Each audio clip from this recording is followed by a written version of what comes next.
नमस्कार मित्रांनो, स्वागत आहे तुमचं महामाहिती या आपल्या चॅनलवरती। राज्यात आज झालेल्या मंत्रिमंडळ बैठकीत शेतकरी आणि ज्येष्ठ नागरिक यांसाठी काही महत्त्वाचे निर्णय घेण्यात आलेले आहेत, तेच आपण या व्हिडिओमध्ये पाहणार आहोत। चला तर पाहूया मग हे नेमके काय मंत्रिमंडळ निर्णय आहेत। तर सर्वात पहिला निर्णय आहे, तुम्ही इथे पाहू शकता 25 ऑगस्ट 2024 रोजीचा हा मंत्रिमंडळ निर्णय आहे। राज्यातील शेतकऱ्यांना दिवसा अखंडित वीज मिळणार। मुख्यमंत्री सौर कृषी वाहिनी योजना 2 चा विस्तार। तर ह्या योजनेचा विस्तार करून राज्यातील शेतकऱ्यांना दिवसा देखील वीज देण्याचा राज्य शासनाचा हा निर्णय आहे। राज्यातील शेतकऱ्यांच्या कृषी पंपांना दिवसा अखंडित व भरवशाची वीज पुरवठा करण्यासाठी मुख्यमंत्री सौर कृषी योजना 2 चा विस्तार करून त्याची व्याप्ती वाढवण्यास मान्यता देण्यात आलेली आहे। या योजनेतून 2025 पर्यंत सौर ऊर्जा निर्मिती क्षमतेचे उद्दिष्ट वाढवून 9000 मेगावॅट अधिक उर्वरित 7000 मेगावॅट असे 16000 मेगावॅट विकेंद्रित सौर ऊर्जा क्षमता निर्मिती उद्दिष्टास मान्यता।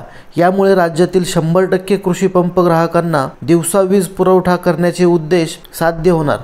मुख्यमंत्री सौर ऊर्जा वाहिनी योजना 2 अंतर्गत देण्यात येणारे प्रोत्साहनात्मक आर्थिक सहाय्य सुरू ठेवण्यास मान्यता देण्यात आलेली आहे। आणि दुसरा निर्णय आहे जो आहे ज्येष्ठ नागरिकांसाठी ज्येष्ठ नागरिक महामंडळाची स्थापना। राज्यातील सुमारे 1.25 कोटीपेक्षा जास्त ज्येष्ठांसाठी ज्येष्ठ नागरिक महामंडळ स्थापन करण्याचा निर्णय राज्य शासनाने घेतलेला आहे। या निर्णयामुळे राज्यातील ज्येष्ठ नागरिकांना वृद्धापकाळ, बेरोजगारी, आजारपण, विकलांगता यामध्ये संरक्षण मिळेल आणि त्यांचा वृद्धापकाळ सुसह्य होण्यास मदत होईल। या महामंडळाचे मुख्यालय मुंबई येथे असेल आणि महामंडळाचे भागभांडवल 50 कोटी इतके असेल। तर नक्कीच हे शेतकरी आणि ज्येष्ठ नागरिकांसाठी महत्त्वाचा असा शासन निर्णय आहे। तर नक्कीच तुम्हाला माहिती आवडल्यास व्हिडिओला लाईक करायचं आहे, शेअर करायचं आहे, त्याचबरोबर चॅनलला सबस्क्राइब देखील करून घ्यायचं आहे, जेणेकरून अशाच नवनवीन अपडेट तुमच्यापर्यंत येतील। धन्यवाद। जय हिंद, जय महाराष्ट्र।